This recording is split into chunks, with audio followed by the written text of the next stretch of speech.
Hey, what's up, guys? Raymaster Flex here. I want to do a quick little video here on my WWE Stomping Grounds predictions. Now, obviously, right now, WWE is not doing well. They're in a huge slump. They continue to have low ratings, and this is one of the hardest pay per views that they have had a lot of trouble selling tickets. Of course, we know that they're going to try to make it seem as if it's a bunch of people at the show and at the event, but in the reality of it is that it doesn't change the fact that the poor viewership and the lack of creativity and the amount of superstars who want to leave WWE is just increasing and increasing each and every day. And of course, Vince is to blame for this, whereas he tends to blame other wrestlers and gets furious with them each and every week. But without further ado, one of the main reasons as to why this show isn't doing so well is because of the series of rematches. Pretty much some of the same matches that we saw at Saudi Arabia. And because people are saying this again, a lot of people mad at them. A lot of people have no intentions on going to study around just to see a remake of what they saw at Saudi Arabia. So let's just get started here. So um, I'm gonna just go in a random order. So first up, you have um, the Heavy Machinery versus Daniel Bryan and Eric Rowan for the SmackDown Tag Team Championship. I know they call him Rowan now, but I still call him Eric Rowan. I think this for some reason I think this match is going to get moved to the pre. This is like this is one out of two fresh matchups here, and I think this match is going to get moved to the pre-show. I don't know why, but with the way how they've treated the SmackDown Tag Team Division, and even the way that they treated the Raw Tag Team Division, it's so lackluster right now that I just feel like they're going to throw this match in pre-show. There wasn't a lot of build up towards this match. Quite frankly, most of these matches on the card, they did not have a good amount of build up, all except for Roman and Drew, and I'll get to that later. But most of these matches didn't have a good source of build up, so it's kind of like most of the matches on the card were just kind of you know, it was lackluster, which is why a lot of people aren't really interested in the show. It would be crazy to say that I think Daniel and Eric would lose the SmackDown Tag Team titles this early, considering that this is technically their first title defense on a pay per view. Um, I hope they're not on the pre-show though, but for some reason, I just feel like because the last pay per view they was on, I think Money in the Bank, they had a match, but it was on the pre-show against the Usos, and they lost. I really don't think they should be on the pre-show. But, Daniel Bryan has really fallen off the radar ever since he lost the WWE Championship. And I mean, health wise, that's kind of good for him, especially when they said he pulled a concussion, he got injured doing his match with Kobe Kingston at WrestleMania. So taking that little step back is sort of good for him, so that he doesn't have to, you know, be in the ring as much. But at the same time, I mean, the fact that he was in a pre-show last time, and the fact that he's almost guaranteed to be in a pre-show again, because right now there's not a single match that they have in the pre-show. But I know the matches that they won't put on the pre-show, and I feel like because this match had the least amount of build-up, I'm pretty sure that this match would probably be put on the pre-show. I would not be surprised this match is not on the main card. I would love it to be on the main card because it's something new. It's a fresh matchup. With the Heavy Machinery and Dave Bryan and Eric Roman. It's a new matchup, and they just earned their opportunity when they beat a couple of jobbers last week on SmackDown Live, and this past week, this past Tuesday, they just beat the B team. So, they've been at it for Daniel Bryan and Eric Rowan for quite a while now, and I think that Eric and Daniel will come out with the victory. I wouldn't see them dropping the belts fast, especially with this technically being their first time in defense. There you go. I think Daniel and Eric is going to retain the SmackDown Tag Team titles. I do wish that the Revival had their titles on the line on pay per view. It's kind of ridiculous that they don't. And yeah, it just shows you the lackluster, the way that this pay per view is going to go, and just the direction that WWE is going altogether. There you go. Today, Brian and Eric Rowe, I can see retaining their titles. So next up, you got Ricochet and Samoa Joe. Another fresh matchup here. It would be sickening to me if they put it on pre-show, but I thought they will. This is a tricky one. Joe lost the belt to Rey Mysterio. They cut the match short after he busted his nose when he was going against Rey at Money in the Bank. And as we've seen at WrestleMania, their match was only like a few seconds. It wasn't even that long. It was maybe like a minute or two before it ended. And Joe won the match quickly. Now at WrestleMania, I thought the reason why they cut the match short was because of time restraints.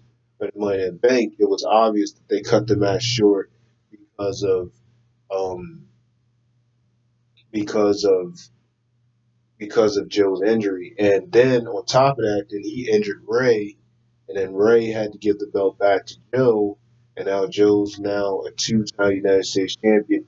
I've always been a huge Samoa Joe fan ever since he had the feud with Brock Lesnar. That's really when I became a huge fan of Joe because it was the best mic work I'd ever seen. The build up towards the match was great. The match itself didn't live up to expectations, but the build up to it was really good. I really loved the way that Joe uh, spoke during the build up towards his match with Brock Lesnar. So, this matchup right here, they just made this match. They try to, they what they're, see, at this point, they're trying to do whatever they can to keep viewers, to keep people getting tickets, to keep people being invested. This match was obviously done because they knew that a lot of people did not want to come back. A lot of people did not want to see the show, and and they just made this matchup like you had a list of guys who were trying to fight over who was going to face, who was going to be Samoa Joe next challenger, which the first person that he talked to about all this was on the Miz TV. And then you had the Miz going at it for it. You had Ricochet claiming, that he should be the one to face um, Samoa Joe. You had Cesaro. You had Bobby Lashley. You had Braun Strowman. Now, for the longest, there was rumors that Braun was going to feud with Joe for the title, but it looks like that won't be the case. You know, I think part of me wants to say that Ricochet is going to win the championship. But at the same time, I feel like there's a good chance that Joe might retain. So this one's a little tricky because I think even though Ricochet is still a rising star on the main roster, given that he was given two tag team championship opportunities with Aleister Black and they didn't win neither of them, and the fact that they tend to have Ricochet lose a lot of his single matches, I don't, I don't know. I don't know. I think Ricochet could possibly win the belt, but at the same time, I wouldn't be surprised if Joe retained. I think Ricochet, there's a good chance that he might win the belt from Joe. Um, and it'd be interesting to see what they could do from there. I mean, Ricochet is still young. He's much younger than Joe is, and I think if he won the belt, it'd be interesting to see who he could feud with for the championship. Well, of course, I know if they did win the belt, they'd probably just continue to have him feuding with Cesaro with the amazing matches that they've had. That they had two Raws in a row. That's probably something that they would do. But you got to expand. You got to have a few other people. So with this one, if I had my money on it, I would say I think that there's a good possibility that Ricochet could be winning the United States Championship. And so from there, you have thing I do want to point out is Finn Balor is not even on this card, which just kind of shows you what happens with this ridiculous wild card rule. They spend so much time focusing on Shane McMahon and the Shane storyline with Roman and Miz that it literally prevents people from even showing up on brands now. It's just ridiculous how much airtime is spent on a certain amount of guys, how much guys you see overloading both shows. You got people like Finn and Mustafa Ali and all these other guys who we're barely seeing on the show anymore because of this ridiculous wildcard rule. So that was just a little rant, but it's true. Finn doesn't even have a match in the card this time. Um, you know, the Intercontinental Championship isn't even on the card. The Raw Tag Championship isn't on the card. Next up, you have the New Day versus Sami Zayn and Kevin Owens. Uh, Xavier Woods and Big E. Um, because this is Big E's return match since his injury, I can see him and Xavier Woods coming out on top. Even though it's really sad because you know I really feel bad for Sammy. I kind of feel bad for Kevin too. I mean, because ever since both of them have come back, like now, ever since they both come back, now we've seen Kevin win some matches, but we've only seen Sammy win like one match. On his very first day back, the night after WrestleMania, he lost Finn Balor for the Intercontinental Championship. So it's just like the direction that they're putting him at and the way that his character is, it's just sad what they're doing to him and Kevin at this point. Continuously putting them in matches with the New Day that we've seen a bunch of times. It's getting ridiculous how much uh, that they keep putting these guys against each other. And people are getting tired of it. And that's one of the biggest reasons why tickets are not selling at this pay per view because, people are just getting sick and tired of constantly saying the same thing over and over again. They're just getting really tired of saying the same stuff over and over and over again. And in this match right here, I could care less who wins. The New Day will probably come up on top, but if anything, this match should be on the pre-show. This would be bad for Sammy and Kevin, especially when Kevin was just on the main card against Kofi Kingston at Money in the Bank. But I mean, what more can you really do with the match? I mean, there's nothing more that you can really do but put it on the pre-show. I'd rather have that match in the pre-show than a Daniel Bryan and Heavy Machinery match. But for some reason, something's telling me that either both of those matches are going to be on the pre-show or one of them is going to be on the pre-show. I doubt they'll actually put that match in the main card because it wouldn't be a point, and the crowd would probably be dead during the whole match just because of how many times we've seen the match over and over again. Even if they deliver and give us a good tag team match, it's not going to mean anything because we've seen it multiple times. And so, like I said, if anything, they'll probably put that match in the pre-show too, or it might just be the only match in the pre-show. So there you go. New Day wins that. Next, you have Bailey versus Alexa Bliss for the SmackDown Tag Team Championship. Man, I think Bailey's going to retain this one. Now, a lot of people are saying that Alexa is going to win the belt back. Now, they could throw a curveball and do something like that, but I really wouldn't see the point of that. I mean, they've had Bailey lose in her hometown twice at this point. Alexa was the one who took the belt from Bailey at Payback 2 years ago. Um, so to have her lose the belt again to Alexa, even though this is actually Alexa's first singles pay per view match, and ever since um, Hell in a Cell last year.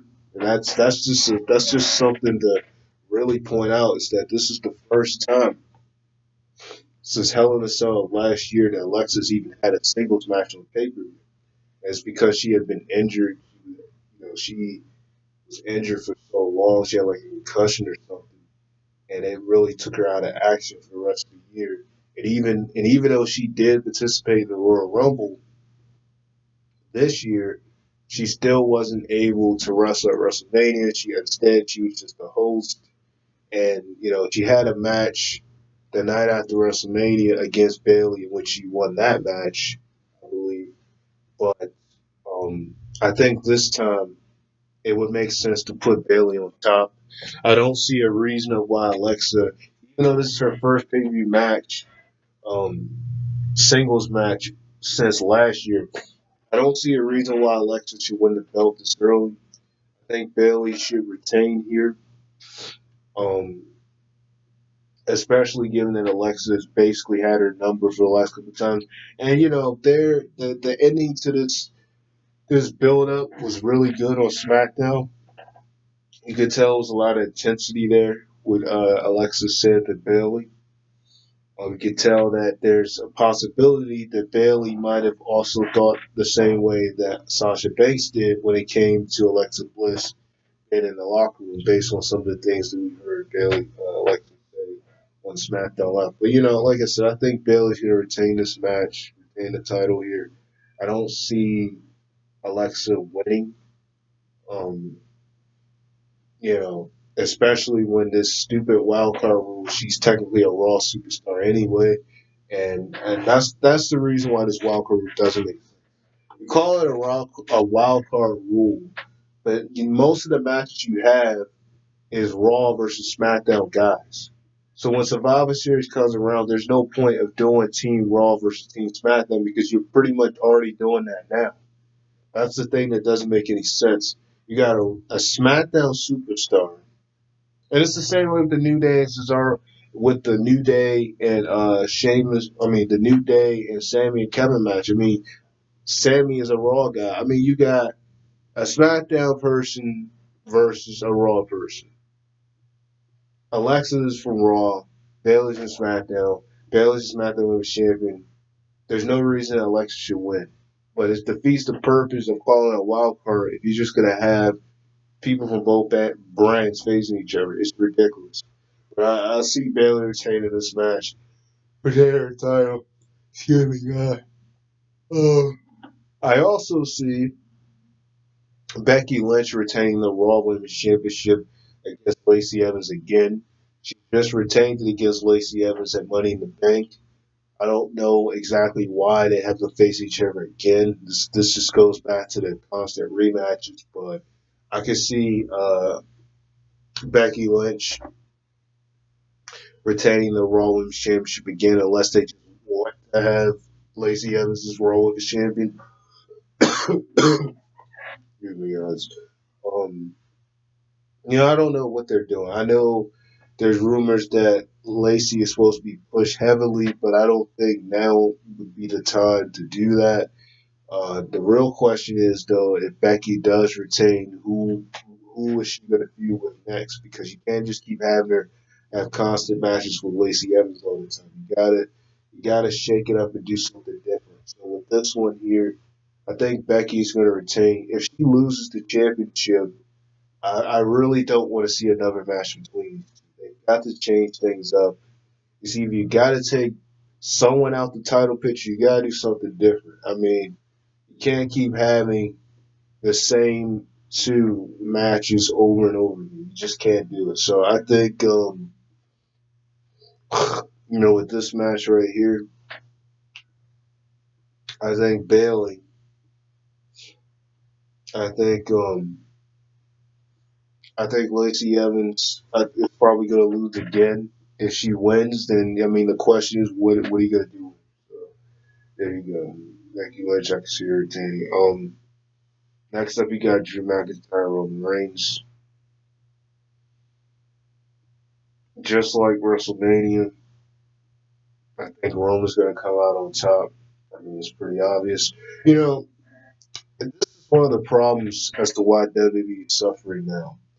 You literally have Shane McMahon taking up airtime on both Raw and SmackDown Live, and is really preventing younger guys from being on the show. Like you have this man taking up all this airtime between this the thing with Roman and the thing with the Miz, and with Drew being one of his guys, and a rival being one of his guys, and it's ridiculous how much Shane is taking over the TV, and it's like you know you got Drew who's got this thing with Roman, who first had a thing with Elias, and now all these guys are going to feud with Roman, and it's just like it's ridiculous at this point. So obviously, no one cares about this match here.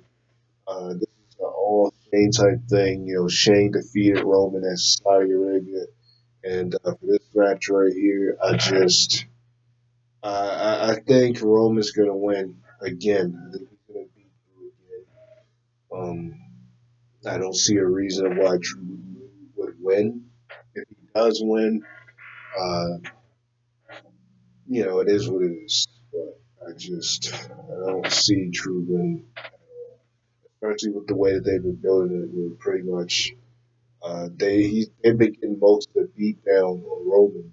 He's had only so much offense uh, during this feud that they've been doing. I just hope that when this match is over, that they just move on. But of course, they're not going to do that. But God, man, they need to change this. No one cares about this match. They just need to do something different. Get Drew away from Roman. Get Roman away from Drew. Stop having these guys feud with each other. Just, just change it up. No one wants to see that. Roman's gonna come on top. Next up, you have Seth Rollins versus Baron Corbin for the Universal title. Seth Rollins is going to retain the same way he did in Saudi Arabia. Um, the kicker here is that Baron has been looking for a special guest referee, but as we've seen on Raw and even on SmackDown Live, every single time that there's a special guest referee, you know, Seth has been attacking them. So we don't know who Baron is going to have as a special guest referee. And at this point, I really can't think of anybody else. I mean, you had all the people that he could have possibly got being attacked. For once, I thought EC3, especially with the way they've been using him week after week, he was going to finally be put into a better position than what he's been put in. But obviously, that wasn't the case. So he was out the picture. You had Eric Young, who was backstage, who got attacked by Seth. He was taken out the picture. You had Elias, who didn't give two shits about, being the referee. I really could care less about being a referee. He got attacked. His career is pretty much died. You got all these people who it seemed as if they were actually going to do something different with them than what they have been doing with them, but that wasn't the case. So I don't know who Baron is going to have as the referee. In my head, I was thinking for some reason they was going to have Heath Slater do it, especially when Heath Slater was the same guy he had as his referee the last time he went against Seth Rollins in a ladder match. This was I think this was the end of last year, or no, this was either the end of last year or the beginning of this year. This was sometime that this happened. I know that this was before Seth had I know this is before Seth was actually Universal Champion that this happened, where he had Heath Slater. Yeah, yeah. This was before Seth was champion. In fact, this was before Baron lost his position as acting general manager of Raw and SmackDown. I mean, as acting general manager of Raw. So, he at the time, this was before he lost his position. He started having Heath Slater as a referee. Like he had Heath Slater dress up as a referee, And given that at this point you got this thing with Baron, but then you also got the thing with Shane McMahon, and as we seen on Raw, Drew McIntyre beat up Heath Slater when he tried to ask for some things when he came to the little celebration party that they were having in the room. And so I wouldn't be surprised if they made him a special guest referee, considering he's done it before. But only this time it's actually Shane McMahon who comes up with it. I wouldn't be surprised they do that. But other than him, I really can't think of anybody else that they would make special guest referee. I really can't. I mean, not at the level that they're on, with Seth attacking everyone he tries to name. I just don't see anyone else they would have do it. I mean, they had Shelton backstage, they had Matt Hardy backstage, but they definitely wouldn't be special guest referee. The only person I can possibly think of now is Heath Slater. Other than that, I don't see Bray Wyatt doing it with the way how they have his character. Plus, that would be really weird if they had Bray as the referee with the creepy mask that he wears. So, you know, I don't know. I don't know who's going to be special guest referee, but I certainly know that it's not anyone I could think of. But Seth Rollins is going to come up on top again. I hope that when this match is over, just like the Roman thing, I hope that he is done feuding with Baron, like as far done with him as possible. Because the next pay per view that they're having is I don't even know what the next pay per view is, but I know I just know that they need to be as far away from Baron as possible. Like Baron just needs to be out of the title picture. He really does. He needs to be away from the Universal title. Seth has got to feud with someone else after this. So there you go. Last I think on the list is Kobe Kingston and Dolph Ziggler. I made this last because like I said, I was just going around. Kobe Kingston is going to retain. Mostly, I don't really see anybody dropping their belt. We might have maybe two title changes, but I don't really see anyone dropping their belts. I think everyone's going to retain. I think Kobe is obviously going to retain against Dolph Ziggler. I do hope this match is a lot better than their match in Saudi Arabia because that match is, very short. It wasn't a lot into it. I hope this one is a lot better because we've seen good matches between Dolph and Kobe before, but I just hope that this one delivers. A lot of people not aren't really into this thing, and it's a shame how much Kobe has fallen ever since becoming WWE champion.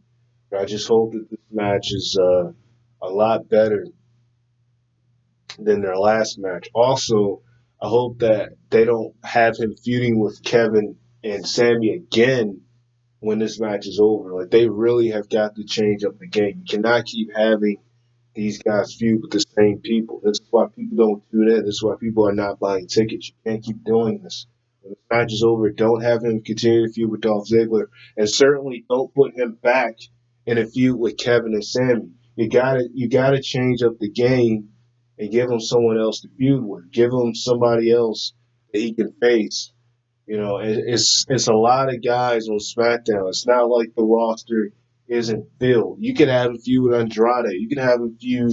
I mean, I know Andrade's got this thing going on with Apollo Crews, but you got so many other options of people that he can feud with at this point on SmackDown. It's like they're just so limited on who they want him to go against. It's really sad.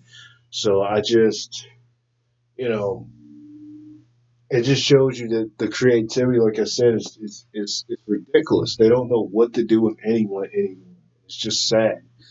Um, so yeah, that's stomping grounds for you guys. I know a lot of you probably won't watch it. I'm gonna look at it just to see what they have to offer. Like I said, I know WWE is suffering right now, and they don't seem to be getting any better.